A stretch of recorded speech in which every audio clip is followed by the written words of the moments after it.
Episode की starting में हम क्लास का सीन देखते हैं एंड जे के दिमाग में बस एक ही सवाल चल रहा होता है कि आखिर वो किसे चूज करे। उसे केफर पसंद है पर वो यूरी को भी हर्ट करना नहीं चाहती। प्रॉब्लम ये है कि उसकी एंगेजमेंट पहले से यूरी से हो चुकी है और अगर अब वो ये रिश्ता तोड़ेगी तो एंजेलो के बिजनेस पर बहुत बुरा असर पड़ेगा। क्लास के बीच में प्रोफेसर जे से क्वेश्चन पूछते हैं पर वो अपने ख्यालों में इतनी उलझी हुई होती है कि जवाब नहीं दे पाती। और क्लास खत्म होने के बाद केफर उससे बोलता है कि क्या वो उसके साथ डेट पर चलेगी। तभी यूरी उसका बैग पकड़ लेता है और उसे घर पर छोड़ने के लिए बोलता है। पर जे इन दोनों के बीच में फिर से फंसना नहीं चाहती थी, इसीलिए वो यूरी से बोलती है कि वो खुद चली जाएगी एंड डिसाइड करती है कि कुछ दिन इन दोनों को इग्नोर करना ही सही रहेगा। जे के जाते ही यूरी और केफर दोनों एक दूसरे को देखने लगते हैं। अगले सीन में जे अपने घर पर होती है, तभी केफर और यूरी दोनों अलग अलग जे को मैसेज करते हैं और पूछते हैं कि वीकेंड का क्या प्लान है। पर जे किसी का भी रिप्लाई नहीं करती एंड सीएन बार बार जिद करता है कि जे उसके लिए कुछ खाने के लिए लेके आए। पहले तो जे मना करती है पर सीएन उसे इमोशनली ब्लैकमेल करता है तो वो मान जाती है। शॉप में जब वो ऑर्डर का वेट कर रही होती है तभी उसकी मुलाकात डेविड से हो जाती है। दोनों बातें करते करते अपना खाना खाते हैं। तभी केफर के मैसेज आते रहते हैं तो डेविड पूछता है कि क्या तुम केफर को डेट कर रही हो।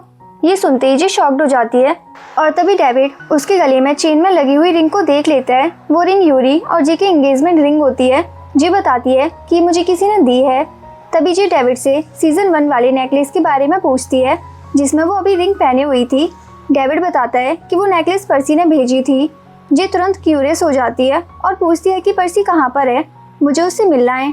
एंड हमें पता चलता है कि पर्सी वही लड़का है जो यूरी, केफर और एरिस के साथ उस एक्सीडेंट में था। सबको लगता था कि वो मर गया है पर असल में उसकी माँ उसे अमेरिका ले गई थी और उसका वहाँ पर इलाज हो रहा था। जब जे डेविड से बोलती है कि उसे पर्सी से बात करनी है तो डेविड उसकी एक फोटो लेकर पर्सी को भेज देता है, जिसे देखकर पर्सी बोलता है कि वो उसके गले में चेन में जो रिंग है उसे तुरंत निकाल दे वरना वो यूरी को जान से मार देगा। डेविड कहता है पर्सी मुझसे तभी कांटेक्ट करता है जब उसे ज़रूरत होती है और ये बात अब सिर्फ तुम्हें पता है। देन जे घर पर होती है, उसे पूरी रात नींद नहीं आती। वो बस पर्सी के बारे में ही सोचती रहती है कि उसने ऐसा क्यों कहा था एंड पर्सी यूरी से इतनी नफरत क्यों करता है जबकि यूरी ने उसे इतनी बार मैसेज किए पर उसने उसके किसी भी मैसेज का रिप्लाई नहीं किया। उसके बाद सीएन जे को ऐसे देखकर उससे पूछता है कि तुम्हें क्या हुआ है, पर जे उसे कुछ भी सही से नहीं बताती। वो बस बोलती है कि जिन्हें वो इग्नोर कर रही है वो उसे कंटिन्यूसली मैसेज कर रहे हैं, यानी कि केफर और यूरी, और जिसे वो मैसेज कर रही है वो उसे इग्नोर कर रहा है, यानी कि पर्सी। देन जे को केफर की कॉल आती है जो उसे ग्रोसरी शॉपिंग के लिए पूछता है तो जे हाँ बोल देती है क्योंकि उनको स्कूल की कैंटीन यूज़ करना मना है। इसीलिए सेक्शन ए के सारे स्टूडेंट्स हर मंथ अपने पैसे इकट्ठे करके ग्रोसरी आइटम्स लेते हैं एंड स्कूल में ही खाना बनाते हैं। आज सीएन और जे को साथ में ग्रोसरी आइटम्स लेने जाना था पर सीएन को कहीं और जाना था, इसीलिए वो जे के साथ जाने से मना कर देता है। देन वो अपने 2 दोस्तों के साथ ग्रोसरी शॉपिंग के लिए जाती है। घर के बाहर वो 2 लड़कों को देखती है जिन पर उसको डाउट होता है बट वो उन्हें ज़्यादा सीरियसली नहीं लेती और वहाँ से चली जाती है। देन वो ग्रोसरी आइटम्स लेने लगती है, साथ ही सोचती है कि बिजी रहना कितना सही है, एटलीस्ट अब उसे यूरी और केफर के बारे में सोचने का टाइम तो नहीं मिलेगा। बट जे बस इतना सोच ही रही होती है कि तभी उसे हर जगह यूरी एंड केफर की फोटोज दिखती हैं। वो इन सबको इग्नोर करती है पर एकदम से केफर उसके सामने आ जाता है क्योंकि केफर को पहले से ही पता था कि वो कहाँ पर जाएगी, इसीलिए वो भी वहाँ पर पहुँच जाता है और जे को टीज करने लगता है। केफर जे के हाथ में लॉलीपॉप देखता है जो कि उसकी फेवरेट होती है। केफर बोलता है ये मेरे लिए है क्या। जे कहती है नहीं, ये सबके लिए है। फिर वो बोलता है लेकिन अब मुझे लॉलीपॉप नहीं चाहिए, मुझे कुछ और मीठा चाहिए, जैसे कि किस। ये सुनकर जे शर्मा जाती है। देन केफर उससे पूछता है कि तुम मेरे मैसेज का रिप्लाई क्यों नहीं कर रही थी, पर जे उसे कुछ भी नहीं बताती। फिर जब जे उसे कुछ नहीं बताती तो केफर भी किसी से कम थोड़ी है। वो जे का हाथ पकड़ लेता है एंड छोड़ता ही नहीं है तो मजबूरी में जे को उसी के साथ अपनी शॉपिंग पूरी करनी पड़ती है। फिर केफर उससे उसका वेट करने का बोलता है और वह बताता है कि उसे उसके पापा के बारे में कुछ इन्फॉर्मेशन मिली है जिसके बारे में उसे उससे बात करनी है। इतना कहकर वो वहाँ से चला जाता है। जब जे अपने क्लासमेट्स के साथ मॉल से बाहर आ रही होती है तभी उसे वहाँ पर सीएन दिखता है जो कि अपनी गर्लफ्रेंड के साथ डेट पर आया हुआ था एंड उसने ये बात किसी को भी नहीं बताई थी, इसीलिए वो उसकी एक फोटो क्लिक कर लेते हैं। अगले सीन में केफर जे को अपने घर पर लेकर आता है। वहाँ जे उसकी कार्स देखती है। केफर के पास हर दिन के लिए अलग अलग कार्स होती हैं। मजाक में जे उससे एक कार उसे देने को बोलती है तो केफर उससे बोलता है कि सिर्फ कार ही क्यों, शादी के बाद ये घर, कार और सारी चीज़ें तुम्हारी होंगी क्योंकि तुम सिर्फ मेरी हो। चाहे अभी तुम किसी के भी साथ हो पर शादी तो तुम्हारी मुझसे ही होगी। ये सुनकर वो बोलती है कि ये मेरी लाइफ है एंड तुम कौन होते हो ये डिसाइड करने वाले। तो कीफर उसके क्लोज आके बोलता है कि आज मैं बताता हूँ कि मैं सिर्फ तुम्हारा हूँ और तुम सिर्फ मेरी। देन वो उसे किस करने वाला होता है, तभी जे उसे इग्नोर करके घर के अंदर चली जाती है। अंदर बाकी लड़के भी होते हैं एंड एडिक्ट्स भी होते हैं। जे एंड कीफर को साथ देखकर वो लोग उन्हें चिढ़ाने लगते हैं। फिर वो लोग जे की हेल्प करते हैं और उसके पापा के बारे में थोड़ी इन्फॉर्मेशन निकालते हैं। वो कुछ फोटोज दिखाते हैं और सबसे बड़ी बात ये सामने आती है कि उस फोटो में जे के पापा के साथ पर्सी होता है। साथ ही ये भी पता चलता है कि जे के फादर एक बहुत ही बड़े बिजनेसमैन के बेटे हैं एंड इस समय न्यूयॉर्क में है। जे के फादर को पर्सी के साथ देखकर अब सबके दिमाग में एक ही सवाल आ जाता है कि क्या जे का कनेक्शन पर्सी से है। उन्हें इसके अलावा उसके फादर के बारे में कुछ भी पता नहीं चल पाता। फिर जे सबको उसकी हेल्प करने के लिए थैंक यू बोलती है। देन जे को सैड देखकर कीफर उससे प्रॉमिस करता है कि चाहे कुछ भी हो जाए मैं तुम्हें तुम्हारे पापा से जरूर मिलाऊंगा, मुझ पर भरोसा रखो जे। अगले सीन में जे घर पर होती है एंड अभी भी सैड होती है। वो बस अपने पापा के बारे में ही सोच रही होती है एंड तभी उसकी आंखों में आंसू आ जाते हैं जो कि सियन देख लेता है। वो उससे पूछता है कि तुम्हें क्या हुआ है। देन जे उसे सब कुछ सच बता देती है तो सियन उसकी सारी बातें सुनता है। देन उसके साथ मजाक करने लगता है ताकि उसका मूड थोड़ा ठीक हो जाए एंड सच में वो जे का मूड ठीक कर देता है। फिर सियन जे को बताता है कि वो कुछ ही टाइम में यहाँ से अपने न्यू अपार्टमेंट में चला जाएगा, जिससे जे खुश हो जाती है एंड उसको चिढ़ाती है कि थैंक गॉड अब तुम्हारी वजह से कम मेरा घर तो गंदा नहीं होगा। देन जे डेविड को मैसेज करके उसे बोलती है कि वो पर्सी को ही बता दे, जिसमें जे ने लिखा होता है कि अगर पर्सी उसे नहीं बताएगा कि वो क्या चाहता है एंड उसके मैसेज का रिप्लाई नहीं करेगा तो बेहतर होगा कि मैं उससे दूर रहूं। देन डेविड ये सारी बातें पर्सी को बता देता है। पर्सी को जे की बात पर गुस्सा नहीं आता एंड वो बिल्कुल नॉर्मल होता है, पर डेविड परेशान होता है क्योंकि अगर यूरी या कीफर में से किसी को भी पता चला कि मैं तुमसे बात करता हूँ तो वो दोनों मुझे जे के पास आने नहीं देंगे। एपिसोड में डेविड और पर्सी के डील के बारे में भी पता चलता है। डेविड पर्सी की हेल्प इसीलिए कर रहा था क्योंकि उसकी गर्लफ्रेंड बहुत ज्यादा बीमार है और सिर्फ पर्सी ही उसके लिए ऐसे डॉक्टर का इंतजाम कर सकता है जो उसका इलाज कर सके। इसीलिए ये डील होती है कि पर्सी लड़की का इलाज करवाएगा और बदले में डेविड पर्सी को जे और सेक्शन ई के लड़कों के बारे में सब कुछ बताएगा। फोन रखने से पहले पर्सी डेविड से कहता है कि जे से प्यार मत करना। ये सुनकर डेविड कंफ्यूज हो जाता है और जे का नाम आते ही डेविड के दिल में जे के लिए फीलिंग्स आने लगती हैं।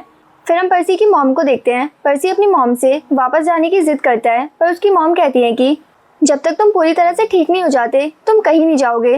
तभी उसके डैड वहाँ पर आते हैं जो कि कोई और नहीं जे के डैड होते हैं और यही हमें पता चलता है कि जे और पर्सी के डैड एक ही हैं। इसीलिए जे ने उन फोटोज में अपने डैड के साथ पर्सी को भी देखा था। अगले सीन में जे को यूरी का फोन आता है जो उसे अपने साथ चर्च आने के लिए बोलता है और कॉल कट कर देता है। तभी कीफर भी जे को मैसेज करता है और पूछता है कि क्या आज तुम फ्री हो। तो जे सोचती है ये दोनों हमेशा मुझे एक ही टाइम पर मैसेज क्यों करते हैं और वो उसके मैसेज का कोई रिप्लाई नहीं करती। बाद में यूरी जे को लेने उसके घर आता है और वो उसे चर्च ले जाता है जहाँ वो दोनों बातें कर रहे होते हैं। तभी वहाँ पर कुछ लड़कियाँ आती हैं और वो यूरी को घूर कर देखने लगती हैं क्योंकि उनको यूरी काफी ज्यादा हैंडसम लगता है। पर जे को यूरी के साथ देखकर उनका मुंह बन जाता है। वो बोलती हैं कि जे बिल्कुल भी सुंदर नहीं है और उसे इतना सुंदर लड़का कैसे मिल गया। जे ये सुनकर थोड़ा सैड हो जाती है पर यूरी उससे बोलता है कि जे तुम उन पागलों की बातों पर ध्यान मत दो, तुम मेरे लिए सबसे सुंदर हो। फिर यूरी उसे अपने घर ले जाता है जहाँ वो उसके लिए कपकेक्स लाता है जिनको देखकर वो काफी ज्यादा खुश हो जाती है और बोलती है कि तुम्हें याद था। तभी हम फ्लैशबैक का सीन देखते हैं जहाँ जे यूरी को बताती है कि उसे कपकेक्स कितने पसंद है। उसके बाद यूरी जे को अपनी पुरानी फोटोज दिखाता है। तभी वो एक फोटो देखती है जिसमें सेक्शन ई के सारे लड़के पर्सी के साथ होते हैं। जे के पूछने पर वो बताता है कि ये हमारी आखिरी फोटो थी साथ में। देन वो दोनों साथ में खाना बनाते हैं एंड यूरी जे को जापानीज में कुछ वर्ड सिखाता है एंड जब जापानीज में आई लव यू बोलने की बारी आती है तो वो जे बोल नहीं पाती। देन यूरी एकदम से जे को चीक पर किस कर देता है जिसकी वजह से गलती से उसे चोट लग जाती है एंड चोट देखकर वो घबरा जाती है। बाद में जे बताती है कि उसे ब्लड से डर लगता है और वो यूरी से कीफर को बुलाने के लिए कहती है।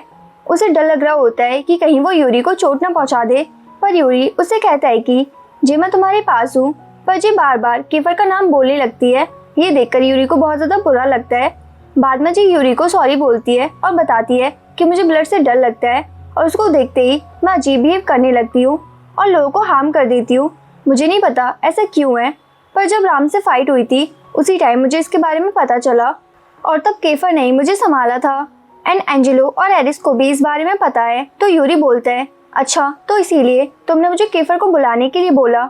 फिर यूरी उसे समझाता है और उसे मोटिवेट करता है और उसे बोलता है कि जे मैं हमेशा तुम्हारे पास हूँ और मैं तुमसे प्यार करता हूँ जी। मुझे तुम्हारा फ्रेंड बनकर नहीं रहना है। मैं तुम्हारे बारे में सब कुछ जानना चाहता हूँ ताकि फिर कभी ऐसा ना हो। वो एक बार फिर से अपने प्यार का इजहार करता है और कहता है मैं तुम्हारा वेट करूँगा जे। और पहले की तरह वो जे के गाल पर किस कर देता है। इससे जे थोड़ी अनकंफर्टेबल हो जाती है, पर एंगेजमेंट की वजह से वो उससे कुछ बोल नहीं पाती। फिर यूरी जे को घर पर ड्रॉप करने आता है और आज के लिए थैंक यू बोलता है और कहता है कल मैं फिर से तुम्हें लेने आऊँगा। पर जे ये कहकर मना कर देती है कि वो सियन के साथ आ जाएगी, क्योंकि अभी तक सियन को हमारी एंगेजमेंट के बारे में नहीं पता है। उसके बाद यूरी वहाँ से चला जाता है। उसके जाने के बाद केफर वहाँ पर आता है और वो जे को अपनी कार में बैठाकर एक सुनसान जगह ले जाता है।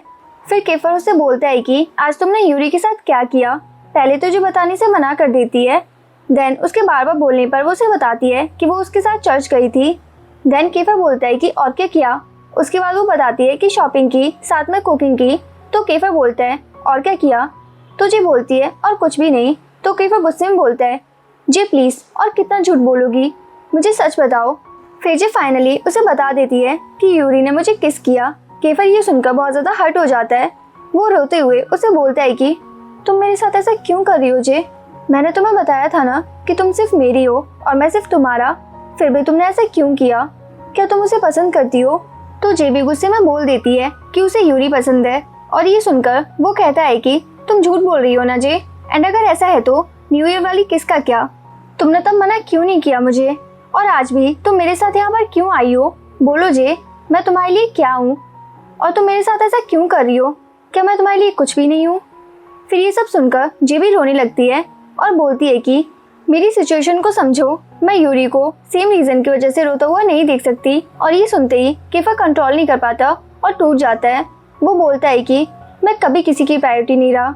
जब एक्सीडेंट हुआ था तो सबने कहा पहले यूरी को बचाओ क्योंकि वो कमज़ोर है, पर मेरे बारे में किसी ने भी नहीं सोचा।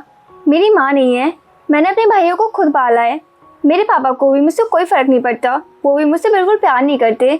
और अब तुम भी, तुम सब लोग हमेशा यूरी को ही फर्स्ट प्रायोरिटी क्यों देते हो। क्या मेरी फीलिंग्स कुछ भी नहीं है। क्यों कोई नहीं सोचता कि मुझे भी बुरा लगता है।